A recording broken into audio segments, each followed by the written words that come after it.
Bien, bien, bien, bien. Eh,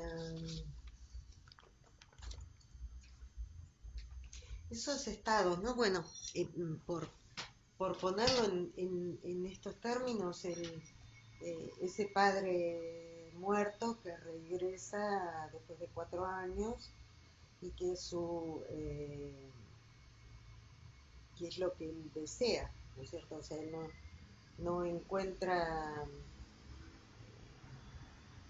no le encuentran sentido a nada, ¿no? O sea, porque están estos amigos que son muy ricos, que eh, están en Egipto, viajando, gastando eh, montañas de dinero en fotos, en rollos de fotos y tal vez en guías, que incluso dice que tal vez son un efebo andrógino que puede llegar a enamorar a estos amigos, ¿no? Que le dejaron la casa para que cuidara. O sea, como que ese mundo de la riqueza, digamos, no le encuentra el sentido. Tampoco encuentra el sentido a esta casa, al estar en esa casa, a estar con Marisa, su esposa está durmiendo, la beba, él no puede dormir y justamente lo que no hace dormir es la angustia. Aunque parezca, cuando uno está durmiendo y de pronto se despierta, porque sí, o sea, uno lo decimos generalmente, ¿no? A veces, de pronto abrir los ojos como sin nada de sueño, como, no sé, y cuando miró el reloj eran qué sé yo, las 3 de la mañana. Bueno, lo que nos ha despertado es la angustia. Nos dice Freud eh, en la interpretación de los sueños que el psiquismo prefiere despertarnos porque es mucha la angustia que estamos sintiendo. Entonces, sacarnos de ese pozo negro y oscuro es lo que nos hace despertarnos, ¿no? Entonces, eh, este no poder despertarse de él, ¿no?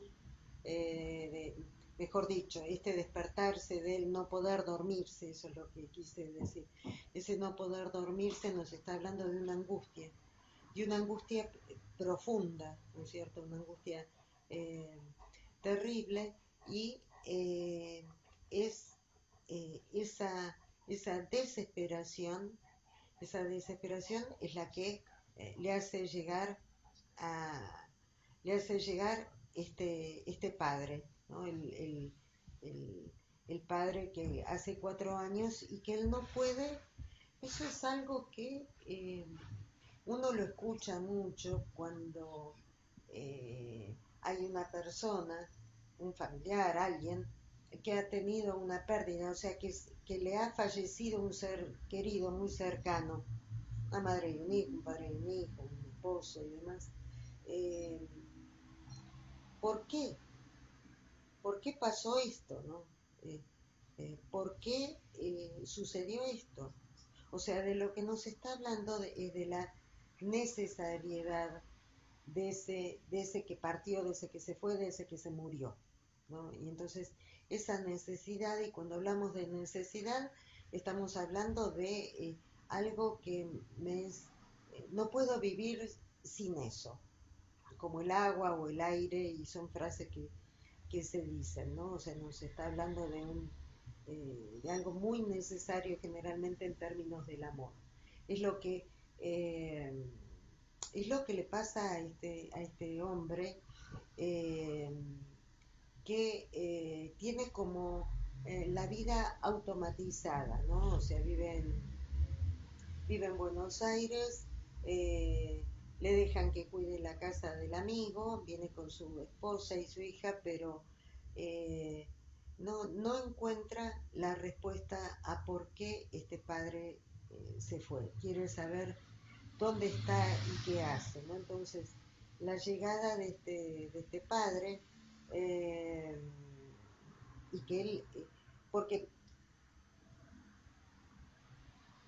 si el tema fuera el deseo, las ganas de vivir, lo feliz que está con la vida que está llevando, lo que primero él haría con el fantasma del padre sería contarle todas las cosas, ¿no?, que está viviendo. Estoy feliz por esto, estoy haciendo esto, tengo este proyecto. No, y sin embargo, él quería preguntar cómo era, dónde estaba, ¿no? O sea, qué pasaba detrás de la muerte, después de la muerte. Eh, uno podría llegar a especular que es tanta la angustia que siente el protagonista, eh, que hasta está pensando en morirse. O sea, está pensando en cómo sería venir a este mundo de los muertos, ¿no? Porque le pregunta al fantasma del padre cómo es esto de la muerte, ¿no? Hace 4 años que él ha hecho montones de cosas, ¿no? Todas las cosas que iba haciendo se las ofrecía a este padre ausente para que lo viera. Lo que nos habla de, incluso él lo dice, ¿no?, que la relación de ellos dos, cuando el padre estaba todavía con vida, era una relación así como reticente, no de mucha comunicación, o sea, eh, un sí, pero no, ¿no es cierto? Eh, y que él supone, ¿no?, especula que el padre tenía la idea que él estaba, que podía manejar sus sentimientos, ¿no? O sea, él supone que el padre tenía la idea, o sea, lo pone en las palabras del fantasma del padre, ¿no?, que con la madre iba a ser una cosa más de sentimientos, y con las hermanas también, eh, porque te fuiste, como volviste, te amo, no me dejes, cosas así como más sentimentales. Mientras que el protagonista supone que el padre piensa que vino, justamente la razón por la que vino este fantasma es porque él puede manejar, tomar distancia, ¿no?, de los sentimientos, que no es algo que lo va a poder manejar. Eh, lo que sí es clarísimo que no es así para nada, y este padre que vuelve, ¿no?, después de la muerte, bueno, automáticamente nos lleva al hombre de las ratas y a ese padre muerto que volvía a la medianoche, y que Freud no se entera sino después de unas cuantas sesiones que el padre hacía bastante tiempo que había fallecido. Sin embargo, el hombre de las ratas hablaba de él como si estuviera con vida, ¿no? Entonces, de lo que nos está hablando es de un reclamo a ese padre que no llegó a... él estaba esperando que este padre lo habilitara, que este padre lo reconociera, eh, que este padre le dijera, sí, sí, es muy lindo todo lo que vos haces, pero ya estás listo para arrancar a la vida. Es eso lo que él está esperando que llegue este padre que de alguna forma lo nomine y lo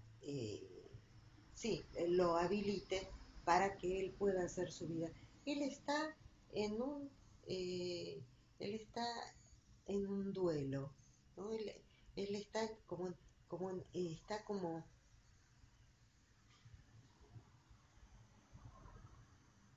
está como todavía en el velorio, ¿no? O sea, está en ese estado, ¿no? Eh, Preguntándose, ¿y ahora qué hago? O sea, sigo haciendo cosas, pero sigue con esto, ¿no? Con esto de que este padre no termina de irse. O sea, hacer el duelo es justamente que ya, bueno, queda el recuerdo, digamos, ¿no? Queda el recuerdo del fallecido, digamos, pero ya se considera como fallecido. Sin embargo, esto que vuelve nos está hablando de que no termina de hacerse el duelo por ese padre, y este hombre queda así como en stand-by, ¿no? Queda como en suspenso, ¿no? Y justamente como nos describe la escena, ¿no?, esa noche, es una noche tenebrosa porque está por llover, yo me imagino eh, nubes, ¿no? Nubes negras y de pronto como que sale la luna, esas noches así medio tenebrosas, y es así como llega ese padre, ¿no? O sea, desde las tinieblas, ¿no? Una cosa como ahí, ¿no? Como en suspenso, ¿no? O sea, como generalmente las películas de suspenso, las obras de teatro, lo que sea, medio que se pintan así, ¿no? Con esa negrura, la noche, eh, estos grillos que no lo dejan dormir y que lo llaman a bajar a este encuentro con el fantasma del padre, ¿no? Ahora bien, este, esto, ¿no? Eh, del, del no conocer, el de tener eh, una fachada, o sea, no llegar a conocer al otro. Cuando hablo de conocer me refiero al sujeto del otro, ¿no? O sea, pero ¿quién es? ¿No? O sea, uno, uno tal vez lo ha vivido así, tal vez con algún maestro, algún docente o alguien a quien uno admira o tiene una imagen como que nos presenta una fachada, pero uno se pregunta, pero ¿quién realmente es? ¿No? O sea, ¿quién está adentro de esa fachada? ¿No? ¿Quién está detrás de eso, ¿no? Adentro de esa armadura? ¿Quién es realmente? Porque se muestra así, ¿no? Se muestra así, pero en realidad, ¿quién es? ¿No? O sea, y esa es la pregunta que nos contesta Juan Forn, Juan, de Aurora Bernardes. Aurora Bernardes era nada, o sea, adentro, de acuerdo al texto, ¿no? Por supuesto, el texto que leíste probablemente no sea así. Eh, Aurora Bernardes, dice ella, que no es más que, que un papelito que se dobla en cuatro, eh, y que queda ahí, y no me acuerdo si dijo dentro de un libro, y que alguno que pase apague la luz y cierre la puerta.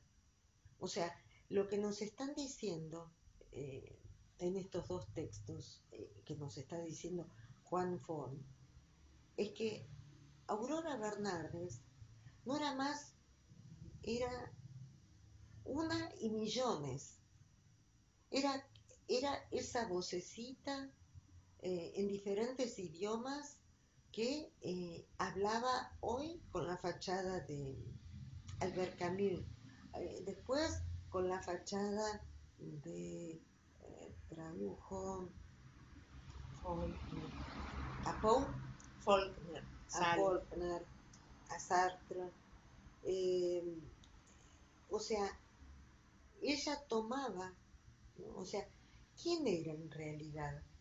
Porque tomaba justamente lo que nosotros sabemos es que el sujeto es en la cadena significante, en lo que dice. O sea, eh, nosotros decimos desde el psicoanálisis que en el discurso, o sea, en lo que dice el paciente, ahí se va a filtrar ese sujeto, quién realmente es, ¿no? Y lo que nos está diciendo Faulkner de Aurora Bernardes es que ella no es más que una falta, no es más que un agujero, no es más que una pelusa, un papelito que se dobla, que no, como que en definitiva cada uno de nosotros somos eso, ¿no? O sea, somos esa falta, somos ese, ¿quién somos? ¿Quiénes somos? Bueno, nos cubrimos con diferentes fachadas, pero en definitiva, ¿quiénes somos? Somos ese ser para la muerte, ¿no? Somos eso, ¿no? Que cobra como si fuera una arcilla, como si fuera eh, no sé, algo maleable, cobra diferentes fachadas. En el caso de Aurora Bernardes era a través de todas estas traducciones. Entonces llega a escribir un libro, el libro, ¿no? El libro. Eh, y en ese libro justamente ella lo que hace es contar, no leímos los poemas de ella, ni tampoco los 8 cuentos, eh, es su decir, es, es otra vez, no es más, o sea, lo que nos están diciendo los dos, tanto el fantasma como Aurora Bernardes, es que la historia es puro cuento, digamos, en el sentido de que no es más que construcciones que se pierden, que palabras que se dicen, y en la palabra uno va construyéndose, pero uno va en esa deriva, ¿no? Uno se va construyendo en ese discurso. Eso, de eso nos están hablando, y que lo que subyace es ni más ni menos el ser para la muerte, ¿no? Es ese agujero, es esa noche tenebrosa. eh, y entonces, bueno, hay una búsqueda de cada uno, ¿no? Desesperada por el otro, o sea, como si el otro tuviese consistencia. Entonces me prendo a ese otro para no hundirme en la nada, ¿no? En la inanidad, ¿no? Entonces, este protagonista del cuento se prende al padre, ¿no? El padre le daba esa consistencia, pero el padre se muere, entonces él queda como boyando, como una hoja al viento, por así decir, con estas frases hechas. Eh, y Aurora se prende de Cortázar, pero eh, lo que ellos mostraban en las reuniones, que eran tan eruditos y tan suspicaces, con tanta chispa, tanto brillo, ¿no? O sea, que se pasaban los temas uno al otro y las citas y era súper entretenido para todos los demás. Pero era justamente el tema de la palabra, ¿no? El tema de decir eso. Eh, Aurora Bernardes, eh, su hermano de 20 años, Paco, el gallego, eh, no me acuerdo el nombre, calculo que Francisco, es quien le dice tenés que ser traductora en tu casa. Eh, entonces, como escondiéndose, ¿no? Hay una explicación ahí que para esa época, en los 40, en los 50, no daba para más el lugar de una mujer, que también se confirma con la UNESCO como traductores, ¿no? Cuando ella va con Cortázar, pero arma su casa junto con Cortázar, en el pulmón de Manzana, donde no hay ruidos, donde no tienen esa casa, esas reuniones con amigos, pero todo es lo que ellos pueden hablar, pero que se vuela, ¿no? O sea, como el viento se lleva, son cosas que vuelan, que se deshacen, se me ocurre eso, ¿no? Entonces hay pareciera que lo que le dio, de acuerdo a lo que dice, ¿no? O sea, yo no sé bien la biografía de Aurora, pero pareciera que lo que le da consistencia a ella es esta relación con Cortázar, ¿no? Que incluso es su albaceas, ¿no? Hasta que fallece Cortázar y bueno, ella queda en eso, ¿no? Entonces, la pregunta en estos dos textos es ese, ¿no? ¿Quién soy? ¿Quién soy? Este que digo ser